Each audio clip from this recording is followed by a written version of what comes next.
ओम जय शिव ओमकारा प्रभु जय शिव ओमकारा ब्रह्मा विष्णु सदाशिव अर्धांगी धारा।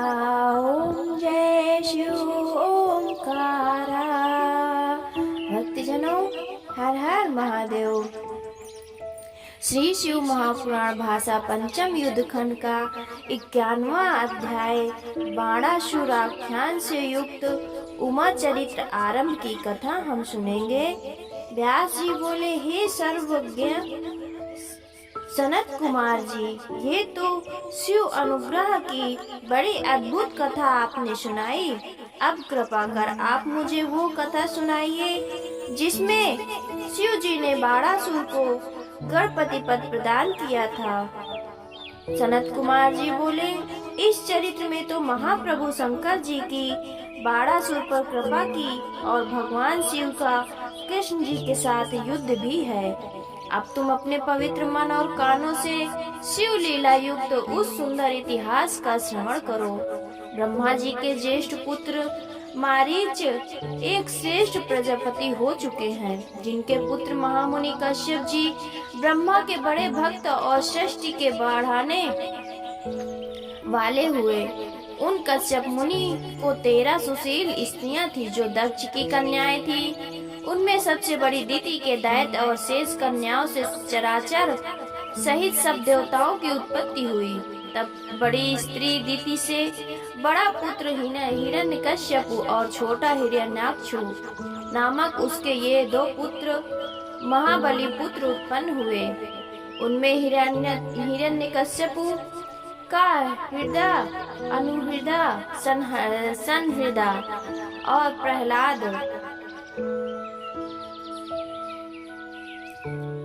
नाम के ये 4 पुत्र क्रमशः उत्पन्न हुए, जिनमें सबसे छोटा प्रहलाद जितेंद्रिय और भगवान विष्णु का एक ऐसा भक्त हुआ जिसे नाश करने में कोई भी दैत्य सफल ना हो सका। उस प्रहलाद का पुत्र विरोचन इतना दानी था कि उसे ब्राह्मण रूप इंद्र के मांगने पर उसने अपने सिर को काट के दे दिया। फिर उसका पुत्र बलि भी बड़ा दानी हुआ। उसने वामन अवतारी भगवान विष्णु के मांगने पर उन्हें सारी पृथ्वी दान कर दी। उसी बलि का पुत्र बड़ा ही माननीय और दाता, बुद्धिमान, सत्यवक्ता और हजारों को दान देने वाला शंकर जी का परम भक्त बाणासुर हुआ, जिसने अपने बल से तीनों लोकों के राज्यों को जीतकर शोणित नामक एक नगरी बसा वहां रह राज करने लगा। शिव जी की कृपा से सभी देवता उसके दास हो गए। उसके राज्य में देवताओं को छोड़कर कोई भी प्रजा दुखी ना थी, परंतु देवता अन्य धर्मावलंबी थे, इससे उससे शत्रुता करते और दुखी रहते। एक समय महादैत्य ने अपनी हजारों भुजाओं के बाद से तांडव नृत्य कर शिव जी को प्रसन्न किया। शंकर जी ने उस पर दया दृष्टि की और उसे वरदान देने आए बाणासुर ने परमेश्वर शंकर जी को भक्ति से प्रणाम कर उन्हें उनके गणों सहित अपने पास निवास करने का वर मांगा। भक्त वत्सल शंकर जी उसे यह वर दे अपने गणों तथा पुत्रों सहित प्रेम पूर्वक उसके पास निवास करने लगे। एक समय शिव जी ने उसकी उस शोणितपुर नगरी के तट पर बहती हुई नदी के किनारे देवताओं और दैत्यों सहित क्रीड़ा आरंभ की, जिसमें गंधर्वों और अप्सराओं ने नृत्य गान किया और मुनियों ने आकर शिव जी को प्रणाम कर उनकी पूजा और स्तुति से उन्हें जय जयकार कहे बड़ी प्रसन्नता प्राप्त की। शिव जी सब देवताओं और सिद्धों की जल कीड़ा देखने लगे। म्लेच्छों और कुमार्गियों का हास्य हो गया और चंडिकादि देवियों ने आकर सबका भय नष्ट कर दिया। शंकर जी के भक्तों के सांसारिक दोष दूर हो गए तथा सारी प्रजा में शिव दर्शन से आनंद छा गया। पश्चात शिव जी भी क्रीड़ा विहार में उन्मत्त हो गए और नंदीश्वर को भेज कैलाश से श्रृंगार युक्त पार्वती जी को बुला भेजा।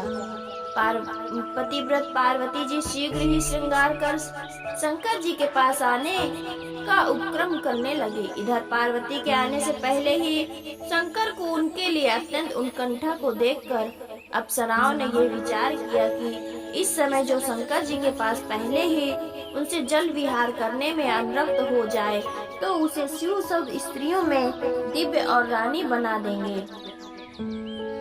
इससे बाणासुर की पुत्री उषा ने शिव जी का स्पर्श करने का उत्साह किया और पार्वती जी का रूप धारण कर लिया।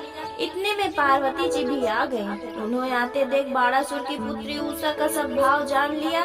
तब गिरजा ने उषा से कहा, तुमने मेरा रूप क्यों धारण किया है? अच्छा, तो अब तू इसी कार्तिक मास में ऋतु धर्माली हो जाएगी और वैशाख शुक्ल द्वादशी को आधी रात बीतने पर तुझ सोती हुई के साथ कोई मनुष्य भोग करेगा। उसके साथ भोग स्मरण कर तू उसी की स्त्री होगी। तू बाल्यकाल से ही विष्णु की भक्त है, अतः ऐसा ही होगा। उससे ऐसा कहकर देवी पार्वती शिव जी के पास जा क्रीड़ा करने लगी। पश्चात शिव जी वहाँ से अंतर्ध्यान हो गए। पंचम युद्ध खंड का 51वां अध्याय समाप्त। 52वां अध्याय उषा चरित्र वर्णन की कथा।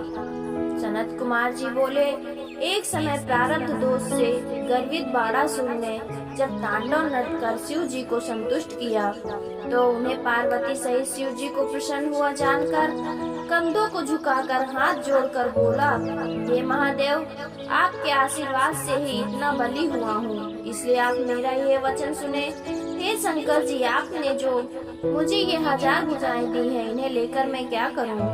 युद्ध के बिना इन पर्वत के समान भुजाओं से क्या लाभ? जब मैं इन पुष्ट भुजाओं की खुजली मिटाने को दिग्गजों से युद्ध करने की इच्छा से गया तो पर्वतों को चूर करने की इच्छा से गया। वे डर से भाग गए। मैंने यम, कुबेर, इंद्र, वरुण, नैऋत्य सबको जीत कर देने वाला बना लिया। अब आप ही एक ऐसे हैं जिनको कोई जीत नहीं सकता। अतः आप मुझे इस युद्ध का समय बतलाइए जिसमें ये भुजाएं शत्रुओं के अस्त्रों से जर्जरीभूत हो और ये सहस्त्रभाव शत्रुओं के हाथ से गिरे और शत्रुओं को गिराएं, जिससे मेरे मनोरथ पूर्ण हो। सनत कुमार जी कहते हैं, ये सुनकर भक्त भयहारी शिव जी क्रुद्ध हो बड़ा अट्टहास कर हंसने लगे और फिर उससे बोले, रे दैत्य कुल में नीच अहंकारी, तुझे धिक्कार है। भक्त बलि के कुल में उत्पन्न होकर तुझे ऐसी बात करनी उचित नहीं है। तू शीघ्र ही इस अहंकार से शांति पावेगा और मेरे ही समान किसी दूसरे बलि से अकस्मात तेरा प्रचंड युद्ध होगा। फिर तेरी ये पर्वताकार भुजाएं मंदार की लकड़ी के समान कट कर पृथ्वी पर गिरेंगी। जब तेरी स्थिति शस्त्र शाला में वायु का उत्पन्न होगा तब जानना कि तेरी भयंकर समय आ गया। फिर अपनी समस्या लेकर संग्राम में जाना। अब तो उस घर में जा जहाँ शिव जी विद्यमान है। ऐसा कहकर भक्तों पर दया करने वाले शंकर जी मौन हो गए। ये सुन बाणासुर ने दिव्य पुष्पों से शंकर जी की पूजा कर उन्हें प्रणाम किया और पुनः अपने घर आया। फिर कुंभांड से सब वृतांत कहे उस समय की प्रतीक्षा करने लगा। एक समय दैत्य योग से बाणासुर अपनी ध्वजा को स्वयं भग्न हुआ देख प्रसन्न हो युद्ध करने चला। उसकी समस्या सेना उसके साथ हुई। वो देखने लगा कि मुझे कौन रण परांगण योद्धा कहाँ से युद्ध करने आवेगा। भला ऐसा कौन है जो मेरी इन 1000 भुजाओं को आकार कर्ण के समान काटेगा। इसी समय शिव प्रेरित काल वहां आ पहुंचा जहां बाणासुर की पुत्री सुंदर वेश बनाए खड़ी थी। वैशाख का महीना था जब वो रात्रि में विष्णु का पूजन कर स्त्री भाव से प्राप्त गुप्त अंतःपुर में सो रही थी। तब दिव्य माया के वशीभूत तथा अनाथ के समान सोई हुई उस कन्या के पार्वती जी के भेजे हुए कृष्ण पुत्र पौत्र ने जाकर उसके साथ भोग किया और पुनः द्वारिका चला गया। तब अपने को दूषित हुई जान वो अपनी सखियों को कुआच कर कहकर शरीर त्यागने चली। इस पर कुंभांड पुत्री चित्रलेखा ने जो उसे उसकी पूर्व कथा सुनाई तो वो फिर अपनी उसी गुप्तपति को प्राप्त करने का उपाय सोचने लगी। चित्रलेखा ने समझा बुझाकर उसे मरने से बचाया और उसकी रक्षा हो गई।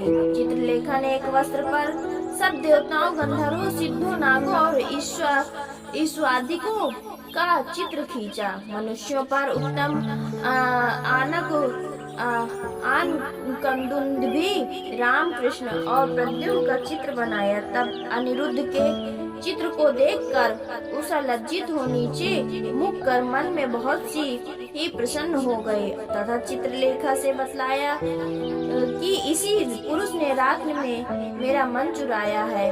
इस पर चित्रलेखा ने उसका नाम वंश कहकर उसके कुलादि का वृतांत सुनाया, जिसे सुनकर बाणासुर की पुत्री मुग्ध हो गई। वो अपनी सखी से उसके पाने की उत्कंठा प्राप्त करने लगी और बोली, चाहे जैसे भी हो तुम उसको लाकर मुझे खुश करो।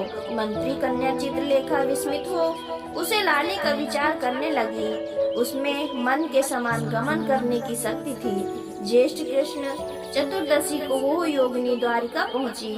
अनिरुद्ध अंतःपुर के बाग में माधवी लताओं के मद पीकर वहां पड़ा हुआ था। चित्रलेखा ने तामस योग से अंधकार कर उसकी खाट उठा अपने सिर पर रख क्षण मात्र में ही शोणितपुर आ गए। उषा आश्चर्यचकित हो उससे काम क्रीड़ा करने लगे, परंतु ज्यों ही उसने क्रीड़ा आरंभ की कि त्यों ही उसकी जानकारी सबको हो गई। द्वार पर स्थित द्वारपालों ने इसकी सूचना बाणासुर को दी।